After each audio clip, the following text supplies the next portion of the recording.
Hello, and Welcome. welcome to Alternate Fucking Casuals. What makes you fucking casual? it don't matter. What you know. Fucking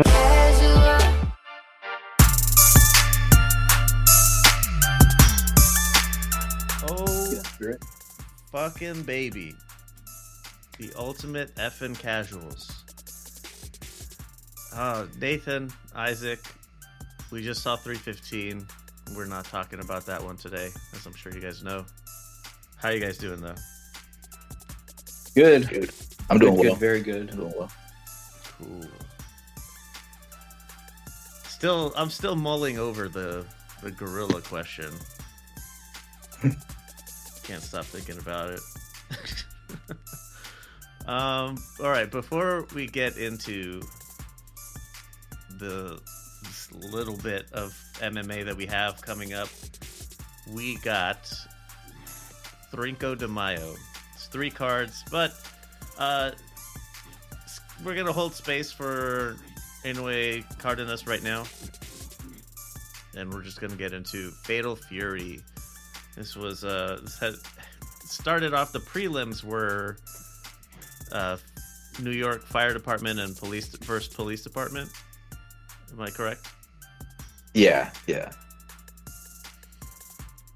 was entertaining. I mean, they had headgear, obviously. I mean, I think that both of them had fights or boxing fights already, a decent amount of them. But yeah, they had headgear. It was a decent fight. I mean, they both came. They weren't running around. They came to actually scrap. And yeah, Fire Department came in with the win. I think I gave it to them 2-1. There was only 3 rounds. Nothing too crazy, but I gave the Fire Department 2-1. Yeah, for this kind of whole fight card being a gimmick, that was actually the one thing I thought was cute. It was fun.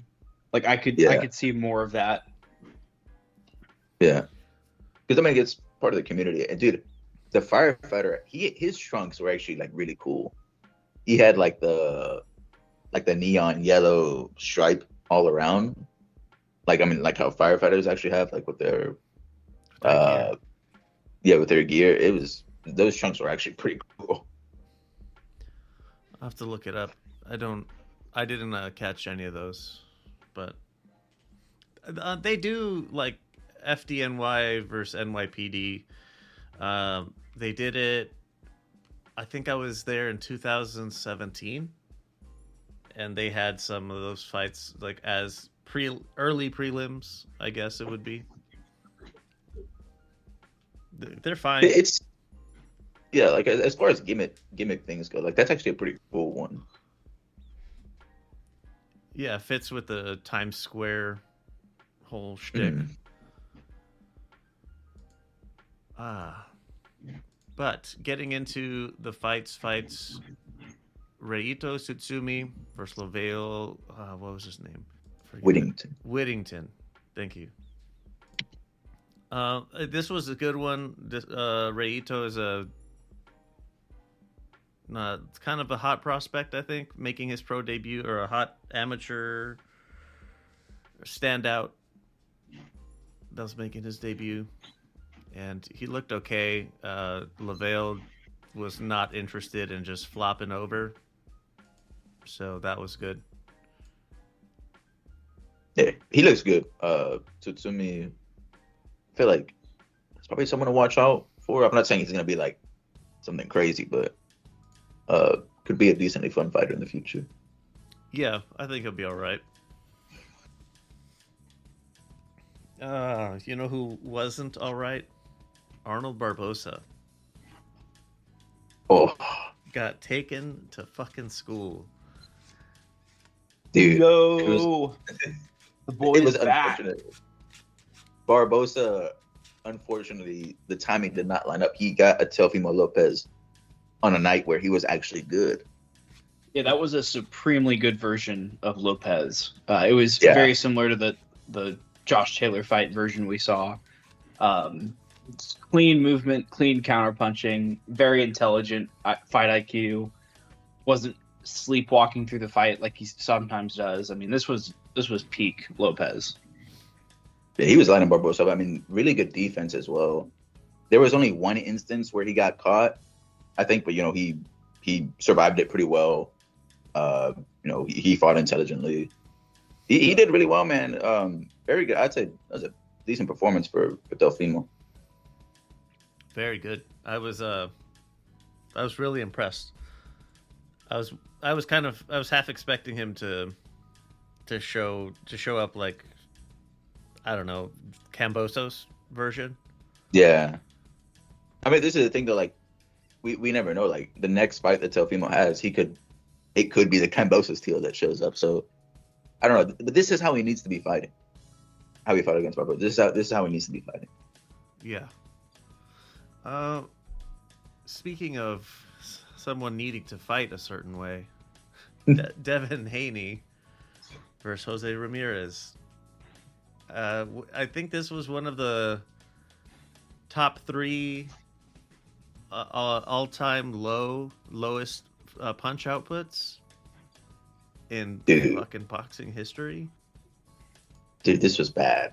This is a really bad fight. And I mean, it's a Haney fight, right? Like we know going in, you have to lower your expectations for how good it was, or how good it like the potential is. But I mean, man, this was painful. Like I watched the first couple rounds and I was like, okay, I'm gonna go take the dog out or something. I'm not gonna watch, the whole thing. And I come back and they're still just staring at each other in round 10, 11, 12. Like, yeah. Like this is what hell must be like. It's just Haney fights on repeat. The way Haney celebrated as well. I mean, like he had won the Super Bowl. I mean, first of all, it was Jose Ramirez, but like, man, his performance was not that good. The way Haney was celebrating, you'd think he got like 5 knockdowns. And I mean, it was sort of insane. It was a supremely boring fight. I can't believe this was in Times Square. I know Turkey deep down, he had to have been like yelling at himself internally. He was probably livid. Like, yeah, I paid for this shit. Yeah, it was real bad. Yeah, well, if this dork knew anything about anything, he wouldn't have booked Devin Haney versus Jose Ramirez. Yeah. How long has he been mixing it up in boxing? Who? We're like Turkey? 3 years in now. Turkey? Yeah. It's been over 2 years, right? Because there was AJ versus Ngannou. That in Saudi. Trying to think what the earliest Turkey event is that I can think of. There were other events in Saudi. It's been some years. You'd think. Just was AJ versus Usyk in Saudi? I think those were in UK. In UK, okay. But AJ versus Otto Wallin, I think. Oh yeah, and was Ruiz actually? Was the second Ruiz fight in Saudi Arabia? It was, yeah. That might actually be the oldest fight I can remember, or the oldest like Saudi fight. Yeah, I'm not sure Turkey was like. I'm sure he was involved, but I don't know if he was the front man. Yeah, just true. At that point. All of this was to say that he should fucking know better at this point. Like you're putting on Devin Haney versus anybody. Like, come on, you should know better by now. Did I tell you this? If you invited your friends to watch this fight, this card, you've definitely they're never becoming boxing fans. Your friends are never becoming boxing fans watching these fights. Assuming they're still your friends. Yeah, we've just lost some prospective combat sports fans because of this card. 100%. Yep. It's capping it off. Ryan Garcia drops the ball versus Rolando Romero. Uh, Dude, this was insane. Romero was like, I think plus 2,000 for a decision. Whoever bet on that, and there for sure were people that bet on Rolly by decision, they potentially made bank, a serious amount of money. Ryan shit the bed. I think that's pretty much just, we can say that plainly. yeah, there's a video of him crying in his car. Yeah, I mean, Yeah. this is just like what the. Maybe he was on drugs when he beat Haney. I don't know. Like, there was no urgency in his fight at all. He looked like he just showed up to take a paycheck, if I'm being honest.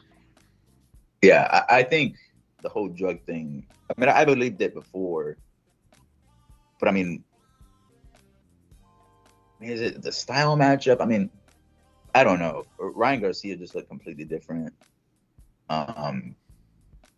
Rolly did him up, man. And he dropped him in the second round. I mean, and then Was it just in the nothing second? happened. Good. Yeah, I think it was in the second. Yeah, dude, Derek James spent the entire fight telling Ryan to throw it. He spent the entire fight telling him to let go more, and Ryan just did not. So I don't know if it was Ryan didn't like the power that Rolly had. You know, maybe he was sort of a little bit too tentative. That, you know, if I start letting go, Rolly's gonna catch me again. But there was just nothing coming from Ryan. Nothing. Pathetic. This was a massive win for Rolly, I gotta say though. Massive win. Yeah, with all those eyes that probably did quit watching, the ones that did stick around probably think Raleigh's pretty fucking good, which is, I mean, a boon for his career. Yeah, like I'm sure he'll get like a decent matchup next. I don't know against who. But I mean, because now I guess, I mean, I assume he's gonna stay at 147, right? Probably. It's definitely some fun matchups you can make. I don't know if he can As win long all as he, any of them, but well, as long as he doesn't, or he waits till Boots vacates and leaves. yeah, Boots I think murders he could- every single person on this card. Every single person on this card he murders. Boots versus Raleigh would be that would be an execution.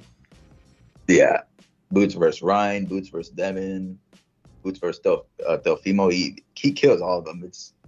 Those conversations need to die down before they get someone killed. I joked about it like right after the fight that just how good is Isaac Cruz? I mean, because Isaac Cruz sort of like ran through Rolly. I mean, like we know he's actually not that good, but that's sort of just hilarious. I mean, it just makes the whole thing like boxing math. That just because like you lose to one fighter doesn't mean you can't do like a triangle like the boxing fight triangle. Yeah, the doesn't triangle work. theory doesn't work. Yeah, it does not work in boxing. Cruz beat Raleigh, who beat Ryan. Mhm. But then going back, Rayo beat Cruz, and then Gary Antoine Russell. Yeah, and then like Tank beat Ryan, Tank beat Rolly, but then Tank somehow had like a pretty close fight with Pitbull. Broken hand, So, yeah. they'll say. Yeah. Yeah, I mean, to be honest, maybe. Yeah. Yeah, Rolly, you know, I came into this weekend saying that if anyone was going to lose, the most likely one to lose was Delfimo. And it's not it's certainly just how he probably had the best performance on this card. I had the same thought that if anyone was going to lose, it was going to be him. Just because his mental state is always can be questioned. Yeah, historically, he's been flawed in fights. Oh, shit. Moving on. Fatal Fury Part 2 in Saudi Arabia.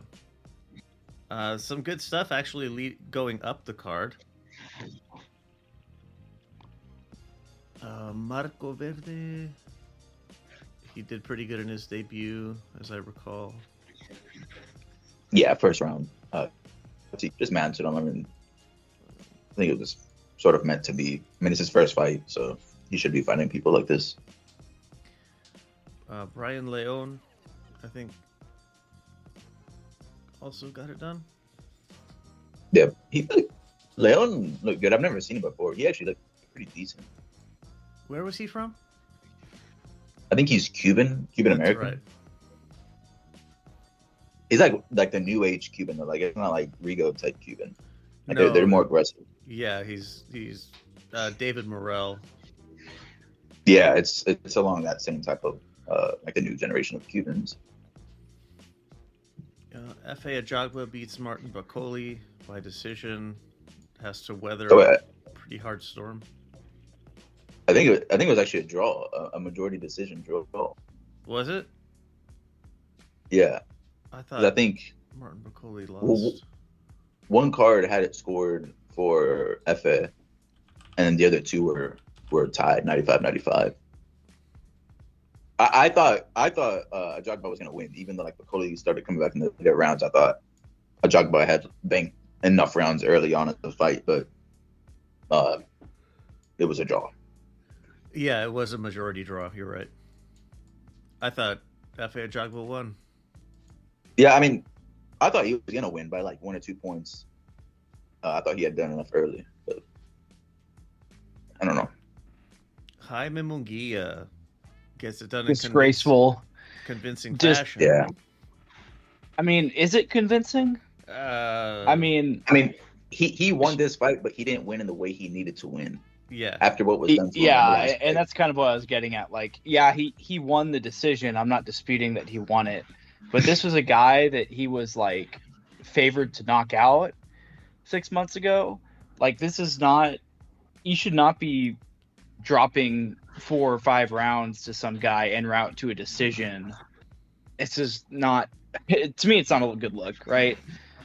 You had to re-avenge your loss in a statement way, like show us it's actually a fluke, but instead Yeah. you've kind of just reaffirmed that you're actually kind of just mid, which is I think what we thought before the Canelo fight. But now it's like, oh, you're really not that good at all, are you? Dude, losing to Bruno, like, I mean, Bruno did him like really dirty, and like in this fight, it just seemed like he was content to win a decision. But like, I mean, get that back. He laid you out. Like Bruno bitched him, and Munguia just sort of seemed content to win the decision. I mean, in the first fight, he at least knocked down Bruno early on in the fight. He didn't even manage to do that here. It was just purely a win on points. So I mean, he called out Berlanga, Plant. To be honest, Berlanga might actually beat him. Berlanga might actually be Munguia. Oh, that's unfortunate. Yeah, I mean, we'll see. I guess he's sort of escaped this. I mean, like the fans will not forget, but career-wise, I think he's going to be probably moving on to fight like the top of the 168 division. The names. Yeah,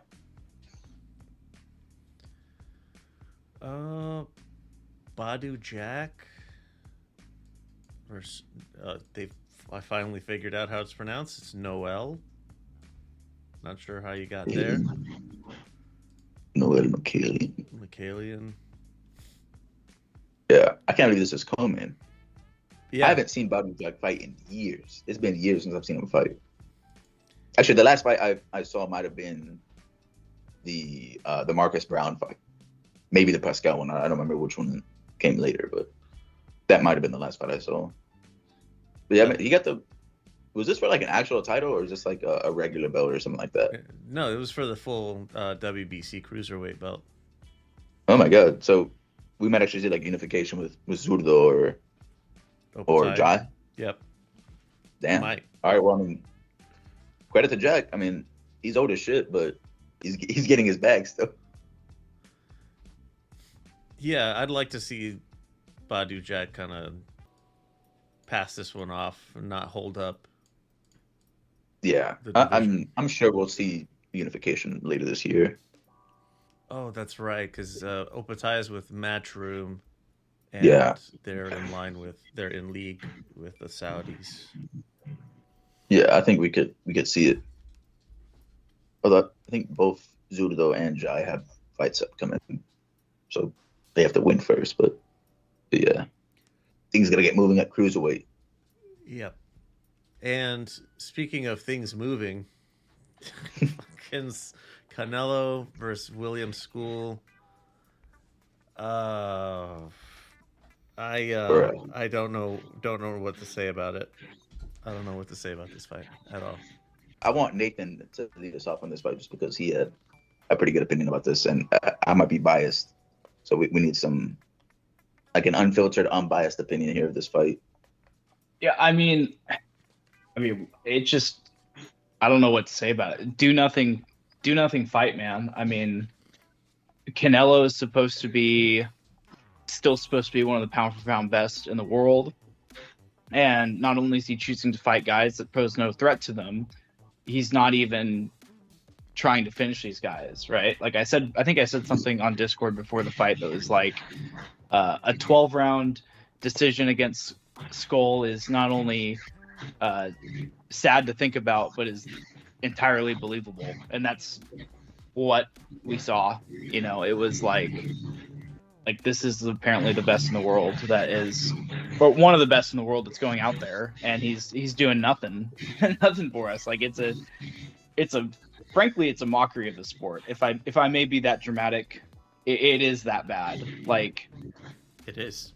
Our best should not be this shameful on the alleged biggest stage. Now I know it's obviously, and just the backdrop of this also being in Saudi Arabia, when he has like a rabid fan base, not only in Mexico, but also the southern United States. Like, why are we not putting this guy in like a 70 to 100,000 person arena and, you know, packing it out for Cinco de Mayo? Like, this is and, you know, to go even deeper, it's also like a cultural thing. Like, that's a big part of like Cinco de Mayo as like a cultural holiday for Hispanic people, is like the boxing that accompanies that, right? Yeah, it's like an intersection between both. And, you know, obviously I'm not, you know, Hispanic or whatever, but like being able, like, I've been to a Canelo fight on Cinco de Mayo, and I mean the energy is outrageous, and it's like we can't even see that at all. We have to watch it in this sterilized arena halfway across the world that's mostly populated by billionaires and millionaires. And it's like, you know, and the fight sucked too. I can't even say he looked good. He looked shit. Yeah, I just thought of something as well. Like, yeah, it was a shit fight. You know, I think the majority of the blame could be placed on Skull. Like, you know, you could say he ran around, but at the same time, like, Canelo used to get these type of fights even like early on in his career. Like, even like the most recent one I can think of, Abney Yildirim. Canelo got these fights, you know, mid fights. You know, they were scheduled on the boxing calendar, but he used to finish them. He used to get the knockouts. He did what he was supposed to do. This time he did not. I mean, I understand like the Cuban style, like this sort of old style is frustrating, but man, Canelo is supposed to be this like vicious counter puncher. He hunts you down, and whenever your back touches the ropes, he's about to unload on you, hurt you to the body if you're guarding upstairs too much, and like, you know, eventually he's gonna land that KO shot. But it just, I don't know, it's not there anymore. It's not there anymore, and it wasn't here. You could tell he got frustrated with all the movement that Skull was doing. But like, if he frustrates you that much, like, man, use that anger. Like, you have to cut off the ring. Do something to hurt you. Like, that should make you want to hurt him more. And we just didn't really see any of that. Like, it was up to Canelo to finish off Skull, not for Skull to let himself get finished. And it did not happen. To what Nathan said, atmosphere was mediocre at best. That arena is, man, the Saudi, I think it's called the Saudi Kingdom Arena. That might be the worst arena on earth, man. Every fight I see in that arena, there might be a few true boxing fans in the arena, but everyone there does not give a shit about boxing. They don't care about what's going on. They don't love boxing. I mean, this would have easily, even against William Skull, this would have sold out an arena or a stadium in the U.S. Put that along the southern border, it will get packed. And man, I don't understand what this addiction is with these Saudis, man. Like, please get out of our sport, please. Do you remember the years ago when Canelo fought Amir Khan, and then everyone's wondering like, when's the fucking Golovkin fight? When's the Golovkin fight? We don't care about anyone else. We want the Golovkin fight. Rightfully so. That was absolutely what should have happened. And what he does instead was he fights Chavez Jr. And during that fight, I don't know. I was there. I remember very clearly how the atmosphere was electric. Yes, the fight was absolute dog shit, but somehow everybody was still having a good time. But what the William Skull fight reminded me of is what happens in a Canelo fight when he has something booked after you. Right? Because after Chavez Jr., immediately afterwards, Golovkin walked out and he came into the ring. And Canelo even said, Golovkin, you're next. And Yeah. in this one, we had Bud Crawford waiting right there. And he comes in, and that's the next fight. Like, of course he was just running around and like, yeah, we don't really need to fucking work too hard on this one. Like, we're getting paid, so let's just let's just take it easy and we'll everyone gets home okay, kind of thing. That's what That's what it looked like to me. I mean, that might genuinely like be the only silver lining of this fight, is that, like, you know, it's made the Bud fight more interesting. Because I mean, this was a terrible performance. This was a terrible performance by Canelo. Yeah, it does make sense to what you said, Leo, about, you know, Canelo maybe just checking out and just, you know, cruising. Because if you look at his punch stats, I don't think I have the screenshot still. I saw it on Twitter. But it was like his punch stats over his last 7 or 8 fights, and he's like averaging between 350 to 500 punches thrown a fight, and then it drops down to like 181 thrown versus Skull. And it's like the only explanation for that, which, I mean, there's two. The first one being that he's totally fallen off, which I don't believe, but the other one is just that he checked out. He's like, I don't care about this fight. I care about what's happening after this. Yeah, this is a formality that Turkey put in front of me. Right. Yeah, just need to win. I mean, this is the thing that, like, if Canelo shows up like he showed up against Skull, if this is the version of Canelo that shows up against Bud, like there is a serious chance he could lose. There is a serious chance because Bud will be firing off more than Skull was, and he's going to be involving the same type of movement. You know, it's going to be slick. I mean, the counter punching of Bud is we know that's one of his greatest skills. It could be a bad night for Canelo if he shows up like this. Like he cannot show up like this against Bud. On the flip side too, though, Crawford cannot show up the way he showed up versus Majimov, because that was like the extreme low end of his output as well. Oh, that's right. Me and Leo were in the stadium for that one, and I mean, it was like we're sitting here around 7 or 8, and it was like, what the fuck, dude? You know. So they both need to pick it up if they want this fight. But it does kind of worry me. Like, what if we get the worst of both worlds, and they both just come out like looking shit like that? We just get like another Skull type fight. Yeah. Just a decision. Yeah. I would laugh so hard at Turkey. That would actually probably that'd be funny. That would be funny. That would be probably. I mean, that may actually be the end of Turkey in boxing. Oh, if that fight is a dud. Yeah, I think so. I mean, because he's spending a crazy amount of money on this fight in September, and like we don't even know what the undercard is gonna look like yet. So, I mean, Canelo and Bud are already. I think that's already gonna be over like 100 million.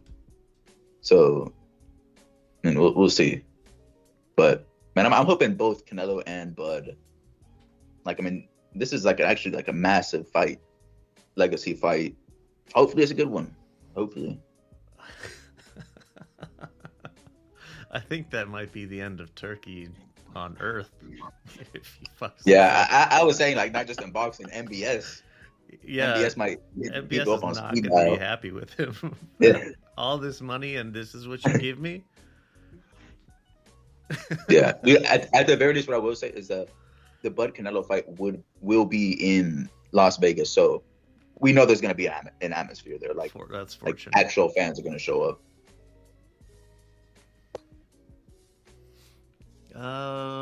Well,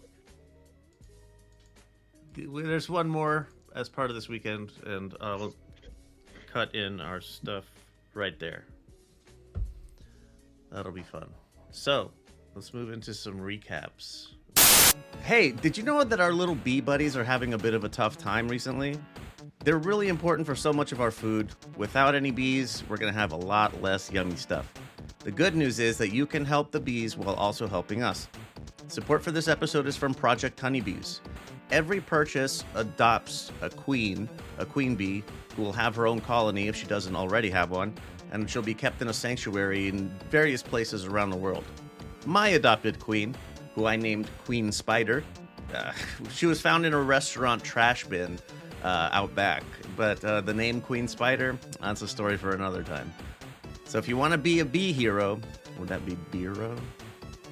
Check out bees.lvx.be and get a look at all the lovely gift ideas. There's bracelets, necklaces, earrings, a lot of jewelry stuff. Use code LEO33862 at checkout to help keep the bees buzzing. Buzz, buzz, motherfuckers. You ever feel like your online life isn't really yours? Like every email, every single click is being watched and sold to the highest bidder? It's time to take back your privacy with Proton Mail. You don't have to be hiding something to want privacy, and privacy is worth paying for. That's where Proton Mail comes in. No data mining, no targeted ads, no bullshit, just secure, private communication. Proton Mail is more than just email, though. I personally have the Proton Unlimited subscription. This has VPN, secure cloud storage, and encrypted calendars, and this one has saved me so many headaches. A password manager that keeps all your stuff in order. One secure platform, total peace of mind. Go to proton.lvx.be and get 1 month free when you sign up. In the PFL 2025, there's the heavyweights and the light heavyweights. There's not a lot of names I recognize on here. Just Oleg Popov, split decision.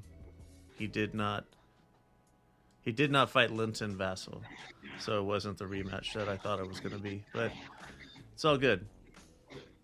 One of the finalists of last year moves on. One Fight Night 31. This was on Friday, May 2nd. There was just some cool, interesting stuff. Bolfazi Alipurandi gets the stoppage and won over Liam Nolan. Abdullah Diakayev versus Saimapech, stoppage in 2. So that's fun. Tai Ruotolo is a welterweight submission grappler. He's the titleist right now. Wins over Dante Leon. Tai Ruotolo and Cade. I think I want them on my 100-man gorilla team. Yeah. I wonder if Ty's going to switch to MMA. That's what everyone's wondering. He's gonna stay in submission, grappling. We'll see. And on May 3rd, UFC Fight Night 417. Starting from the bottom, Juliana Miller gets the UD over Ivana Petrovic. It's a double RJ right there. Thomas Peterson, UD over Dontel Mays. Kwang Lei, performance bonus against Gaston Bolanos. I heard somebody say it was with a soft G, but I'm going with Gillian Robertson. Stops Marina Rodriguez in the second. They were Gillian is 12th, Marina is 9th. at strawweight. I think Marina actually retired as well. Really? Like right after the fight, yeah, she laid the gloves down. So Gillian Robertson retired her. Gillian Robertson retired her. Azamat Bekwev, performance bonus as well. Stoppage in the first over Ryan Loder. So that's fun. Oh, 244 into the first. Yeah, dude, Ryan Loder is, I think, who won the he won one of the Ultimate Fighter seasons. It was like maybe 2 seasons ago. Yeah, he got sort of crucified. He was up against the cage, and Bekwev just completely dismantled him. Like, I mean, this was not close. Yana Santos, 10th at bantamweight, gets a UD over Misha Tate, 12th. Do we hit the Jeremy Stevens fight? Not Or yet. about to? Just about Oh, to. okay. That's actually first up in the main portion. Jeremy Stevens versus Mason Jones. Mason Jones gets a UD. This fight was sad for 2 reasons. One, this was apparently a homecoming fight for Jeremy Stevens, and he got beaten pretty handily. And he has also apparently tied the UFC record for most losses at 21 losses. Damn. 21. At least he set the record at home. 22 now, I guess. And I mean, that's also 7 losses in a row for him.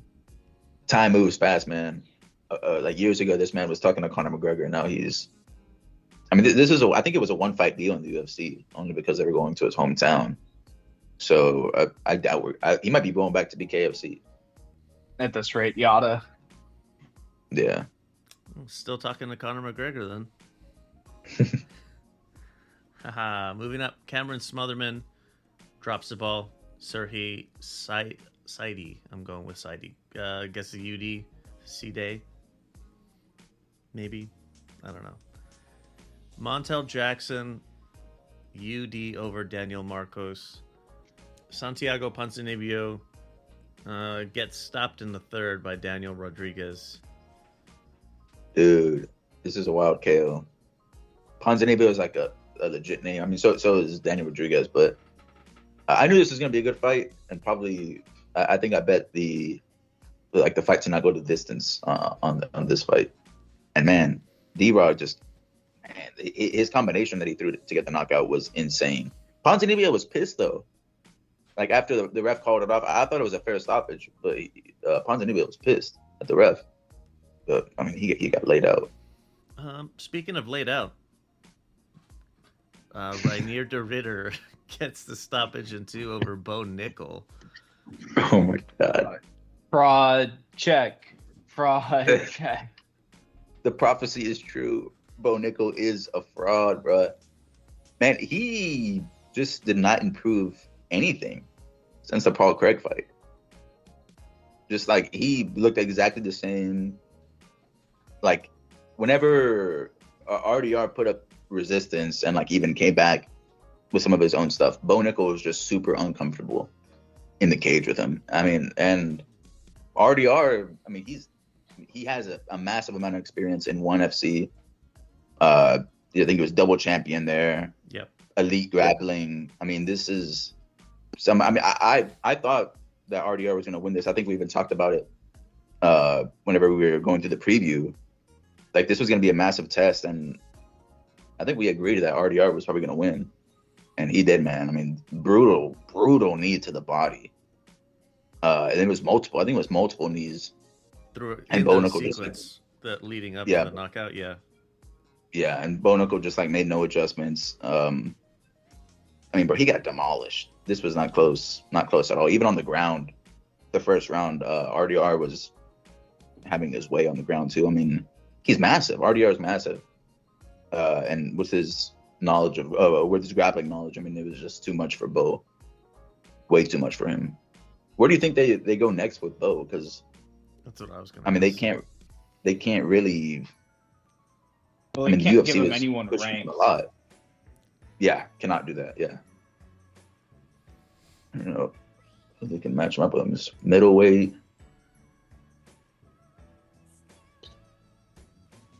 So I'm at a loss. I mean, this is a bad loss. Like considering the momentum he had behind him, this is a bad loss. But RDR, man, I think a just loss, right? The fake propped up fighter gets usurped by the real contender in DeRitter. And I mean, this guy has got the skills to go really far in this division, I think. I think he's a serious contender already. Like, he needs a couple more fights, but like, I don't see a lot of guys that I wouldn't feel confident in him beating in the top 10. Yeah, RDR, this is a massive win for him. I mean, everyone should be tuning into his career from now on, if you weren't already. But his next few matchups are going to be like pretty fun to watch. Yeah, dude, I remember when Bonoka was saying he could take on Kamzat. Oh no! Yeah, dude. I remember he was saying he could take on the champs. Like a few fights ago, he said it was ready. So bad. Yeah, so bad. Oh my god! But I'm glad like there's like finally clarity to this situation, to the Bonoka situation.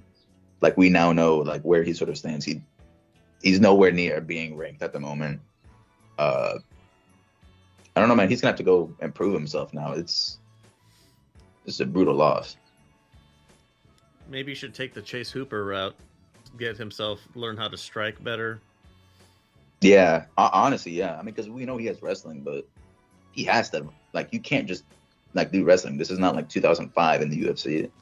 Like, you have to learn how to throw hands. All right. Anything more for RDR's win over Bo Nickel? All right.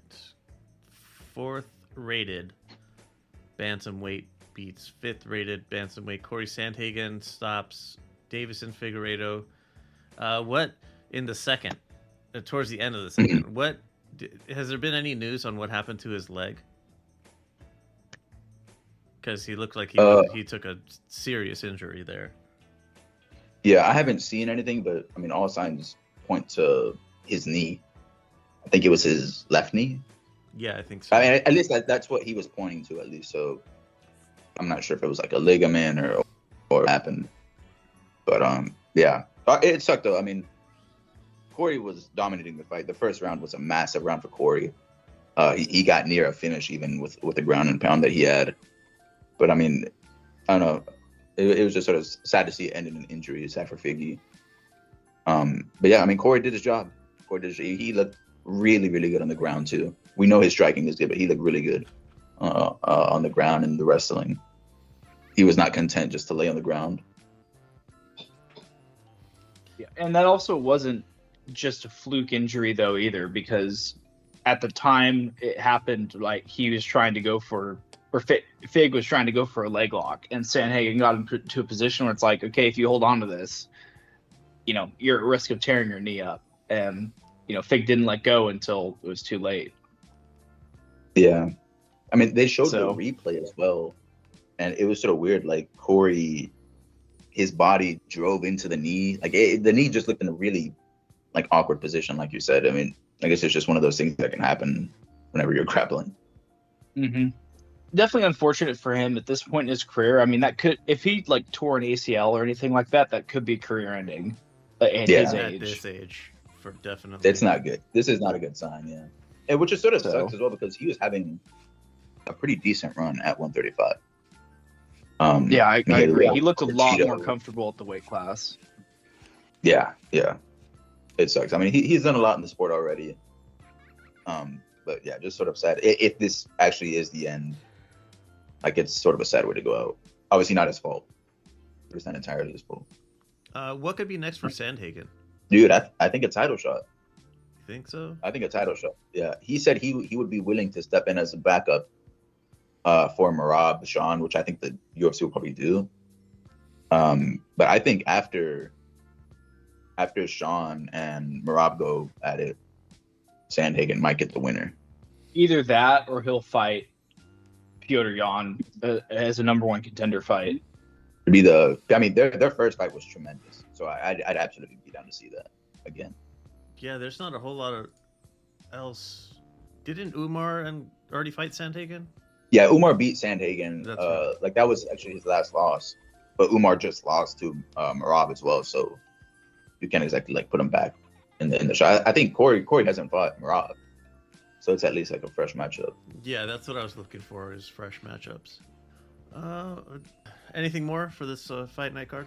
I'm gonna say I think I'm starting to like the like Corey Sandhagen switch trainers. He's now with Justin Gaethje's trainer Trevor Whitman, and I think I'm really starting to like that move that he made. His ground game has gotten so much better since that move. It didn't really look. I mean, because he had him for the Umar fight, it didn't really look like a lot had changed for that fight. But it looks like now he's sort of settled in. That relationship is maybe a little bit better now between coach and fighter, and it seems to be paying dividends for you. All right. Support for this episode is from Ramen Bay. Ever have that ramen craving hit hard? You know the feeling. Sometimes you want that rich, savory broth and those perfectly chewy noodles, but you don't have time for all the fuss. Well, say hello to Ramen Bay. They've taken the best ingredients for ramen and freeze-dried them for ultimate convenience and incredible flavor. Imagine vibrant vegetables, flavorful proteins, and aromatic seasonings, all ready to rehydrate into a bowl of pure satisfaction. No chopping or long simmering, just add hot water and a healthy spritz of Ramen Bay. Because the ingredients are freeze-dried and vacuum sealed, they lock in taste, giving you a quick and easy meal that doesn't compromise on quality or flavor. So, the next time the ramen urge hits, don't forget Ramen Bay. It's your new, not-so-secret ingredient to a delicious, hassle-free situationship anytime. Hit up the Bay for ramen and chill at ramen.lvx.be or use code LVX10 at checkout. Get yourself 10% off every order and help us out a little bit when you do. That's Ramen Bay, ramen.lvx.be. Support for the show can be you. Lux Media just relaunched the merch shop, and there's new stuff going up all the time. Go to shop.lvx.be, go snag yourself some threads. You can also go to patreon.lvx.be, sign up over there and get ad-free episodes and a 20% off shop discount every month. Ad-free, discounts, what more do you want? Seriously, what more do you want? Let me know. Moving on to UFC Fight Night 418. This one is at the Apex, and it shows. Oof. I'm looking for something in here. Sadiq Youssef versus Myron Santos. That should be fun. Yeah, there's not a lot. I'm not gonna lie. There's not a lot. Kind of all I got. The Gilbert Burns fight could be good. That's something. Yeah, Michael Morales is a decent prospect, but Gilbert Burns is starting to get old, man. Yeah. Paul Craig on this fight, or in this card. I think Myron Santos and Sadiq Youssef could be the fight of the night. Both of them are like pretty heavy strikers. They throw a lot of power, both of them. Oh, Jared Gordon on the card. Wow, yeah, this is a weak card. It's pretty rough. Yeah, wow. F. Well, I mean, Apex fight. I mean, this is what it is. It's Apex Classic special. Apex. Yeah. Man. Ooh, this is gonna be a rough week. Yeah, I'm not sure. I don't recall what's on the boxing side of the house for that day. 17th? Yeah, I don't know. Yeah, I don't have it listed on there. Man. We will survive like we always do. We will survive. It's a rough one, yeah, but what is this? John Jones makes hint at his final fight. Oh yeah, he was very heavily indicating that there will be at least one more fight in his career. Yeah. I mean, I'm assuming they're probably going to want to put him in New York again, which is normally like around November time. So I'm hoping it is what we think it is and not like some bullshit fight. I don't even know what else they could line him up with. Like, are they actually going to make like Volkov versus John Jones? That's a nightmare scenario. It's in terms of other news, like Ilya Topuria, he said he will be fighting. He confirmed. I think he put out a video. I think he's gonna be there. Is it late June? They're the International Fight Week card, Yeah. like So June 28th or whatever. we got confirmation from his mouth that he will be fighting. So expect to see Ilya on that card, but I guess we don't know against who. Hopefully it is Islam, but we'll see. I mean, we know he's in camp too. I do actually have a downer piece of news too. Did you guys hear what happened with Francis Ngannou? Dude, yeah, I did. this is some really sad news. Or motorcycle accident. We don't really know any details about it. I mean, he's put out a statement in support of the family of the person that was killed. There's really not much more to say until we know what happened, but it seems that he is, whether or not he was at fault, he is supporting, the people who are affected, which is like the best you could ask for, I think, with what we know. Yeah, I mean, I'm not gonna say like the good thing, but like Francis knows that pain of losing a child. So, I mean, he knows what those parents are going through right now. It's a sucky situation. It's terrible. Eddie Hall calls out Conor McGregor. No. Why? I guess Did you the guys real see question is why not? I guess.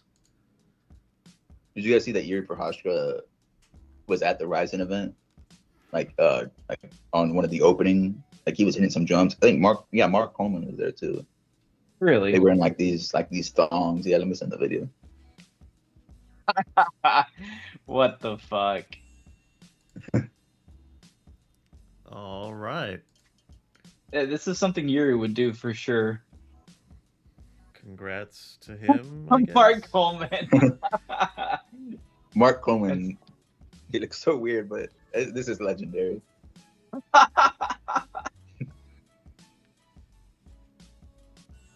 That is funny, man. Yeah, and Ryzen events are normally like massive. Like a lot of people actually show up. So this was like a whole ordeal. Watching it right now. Oh boy, Mark Coleman. Okay. What an Easter egg. Like, can you imagine being at that event and then Yuri Prochazka just randomly shows up to bang the ceremonial drums for the thing? That would honestly make the night, make the event. You know how hyped that would get? That would seeing be. Yuri Oh, Prochazka yeah. and Mark Coleman going off on the drums, like battle music. Come on. I'll have to go to a Ryzen event at some point. Make the trip out there. Yeah. Yeah, they seem like they're a lot of fun. Well, let me do this real quick. You've been listening to The Ultimate Effin' Casuals, a Lux Media production. If you'd like to give your thoughts, or you need to let us know how terrible you think our takes are, you can duck us and text the anonymous line at 833-589-7637. If you want to stand on your business, send a voice message or send a voice note in WhatsApp, and we'll see if you're interesting enough to make the final cut of the show. 833-LUX-PODS. If you prefer to hit us up on social media, the account name is LVX Media Net, all one word. That's YouTube, Instagram, Blue Sky, all the rest of that bullshit. If you can't find us, chances are we're not on it. Patreon is where you can go to get ad-free episodes and other behind-the-scenes exclusives while directly supporting what we do. LVX Media Net over there, just like everywhere else. Even if you don't sign up on Patreon, you can still help us out if you check out our ad sponsors. You can also help by giving us a rating and a review on whatever app you're listening on. And last but not least, you can also check out the merch shop. New stuff goes up all the time. Metal intros by Anders Jalhunen. The trap intro and the outro are by Middle of Nowhere Beats. And for more shows like the one you just listened to, go to lvxmedia.net. Alright, so we're heading into UFC Apex trenches, dark, dire times. Parting words. Just trying to survive the Apex events, just one card at a time. Inshallah, Yeah. we will get through it. Yeah, I'm not gonna lie. After seeing that card, maybe outside plans will be made, and I'll just catch the highlights. But we'll see. I don't know. Sometimes, at the very least, you can hope from the Apex at least to maybe get good fights, like sleeper fights, but some potential wars that you can see at the Apex. But we'll see. We will see. Just hold tight. We gotta get to this middle part of the year, and better fights will come. International Fight Week is just around the corner. All right. Well, with that, let's get the hell out of here. All right, catch y'all next time. All right, yeah. See ya.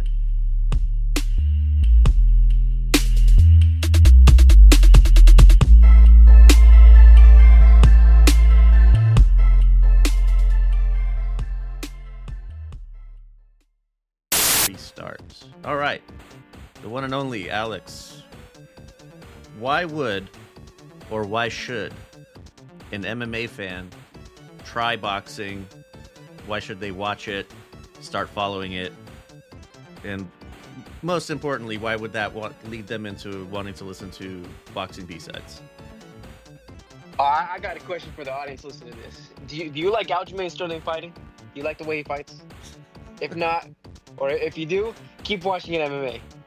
Because I get it. If you like watching dudes dry humping each other for 5 minutes while the ref begs them to do something, by all means. However, if you like the brawling aspect of MMA, which is a lot of it is boxing, you know what I mean? And it's also the most fun part of MMA.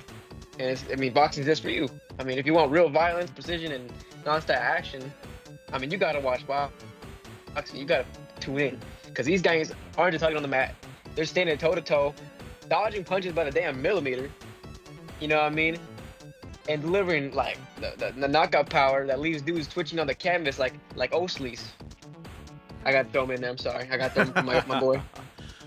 Bryce Mitchell also very recently in the news. There's also no lucky submissions and no laying on top of someone to steal a decision. It's just fists flying and jaw shattering. You want to see real warriors? Step out of the cage and into the ring. Damn. That last part was perfect. Yeah, that was a good little tagline. I knew it was going to be antagonistic. I just knew it. But I didn't want it to be like too rough, too harsh. all right. Just to get right into it. Nathan, you and I both tried the Strikeman dry fire system. What did you like about it? Let's get, or no, scratch that. What did you dislike about? I have the 380 ACP and I have the 6.5 Creedmoor.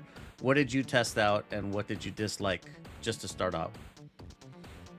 So I got the 223 5.56 caliber system, and really my only complaints really just came from the platform I was using. So my 5.56 is a AR-15 platform, semi-automatic. Just in that context, little tough to use because it requires the trigger to be reset before every. So it's pulling the like charging you don't actually handle have every time, right? Right, you're not relying on the gunpowder resetting your or recycling around, so you have to rack that thing back and let the bolt fly. But that being said, there's plenty of other different types of systems that use 5.56. You don't have to use AR style that semi-auto system. Yeah, we're in that context when you have a big old bolt like that. Sorry, I lost my train of thought there. Maybe chop that up. But in that context, it was a little tough to use. I think this is a system that's much more oriented towards either a bolt action or a pistol style, where you could just rack the slide, reset the trigger, and then you're ready to go. Yeah, I had a similar experience on the 6.5 Creedmoor. I have a bolt action, so you don't have to go through the full range of motion to get it reset, but you do still have to pop the bolt and then put it back down to get the trigger reset. But as you were alluding to, the pistol version, I have my 380 is a single action, double action, so I don't have to rack the slide, but I do still have to pull down the hammer a little bit to get it to fire off. Gotcha. What about the Yeah, app? but I mean, What did you think about that? I thought the app was really cool. The setup was very easy. It took less than 5 minutes to get the whole stand and phone configured. I do really like a lot of the gamified features that are kind of put in there. So there's like some different challenges, and you can get on kind of leaderboards and do matches with people. And I think that's just really cool because when it comes to getting better at shooting, one of the best ways to do that is learning how to shoot under pressure. And so having something that's very low stakes like this, that is it's going to force you to be accurate, but it's going to do so in a way where it's making you, you're not just doing it repetitively at a range. You're trying to almost beat yourself or beat a friend. And that competition, that raising of the stakes is going to help you become a calmer shot over time, I think. I really enjoy that aspect of the app. Yeah, that's something I've heard discussed. Like when it comes to pressure shooting, is your max effective range. Cut that in half, and that's about what you're looking at shooting under pressure. So if you're, if you're practicing with friends, makes it a lot easier than I don't know. We'll call it a zombie apocalypse. When you don't have walkers coming down your face, that's a whole lot easier to just play around with friends. And also, you're doing it without spending any money on ammo. Like, oh, boy. Obviously, we've all just happened to the stock market these last few days, and ammo could become significantly more expensive. But Just now with the with the Strikeman laser firearm training system, you don't have to spend oodles of money on ammo. Just you can take your time in the comfort of your own home and practice all you want. Man, that was actually kind of tough. Like moving it back, I started off at what was it, like 10 feet, and then I moved it back to 20, and even that, just that little bit was still, it's like, man, I thought I was good, but I apparently need a lot more practice. But good to find out here. I think being on that timer too really shows like, oh wow, this is kind of the gap in skill that I need to work on. There might be, and it's also different ranges. This is similar to like archery or long range shooting, really. But like you could be really good at 100 yards, but you go out to like 125 or an odd number, and all of a sudden you're messed up. Oh, right. And so this is being able to very quickly just change the ranges that you're shooting at. Just in your home, in your backyard, whatever. Like that's a really, really helpful skill you can hone with this system. Oof. Yeah. Well, overall, I would call this a 4 out of 5 buy. Like it really depends on what it is that you're trying to do or what you're trying to practice with. I can't speak to any of the other calibers, but if it's like a handgun caliber, I always say if you can get a single double, get a single double, but I know that's not useful for everyone. Nonetheless, it should still help to increase your max effective range, like under pressure, right? Like I said, cut your original in half. Yeah, and I agree with that recommendation. I think any kind of pistol caliber, I think, is really well suited to this system. I think if you're going to do rifle, I think bolt action is probably going to be your best bet.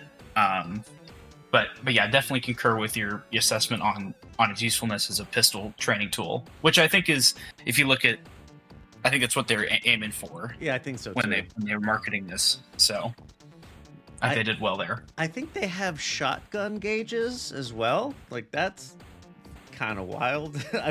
Not what I would have expected for like a dry fire kind of training thing, but hey. Oh, that sounds like it would actually work because you'd just be for a pump action. Yeah, you just pump it, right? Yeah, that's right. So All right. Well, Nate, thanks for jumping on real quick. Just wanted to get a little bit on the Strikeman. Give us money. yes, sir. If you want to get yourself hooked up with a Strikeman dry fire practice system, go to strikeman.lvx.be. You'll get yourself 15% off while helping us out a little bit in the process.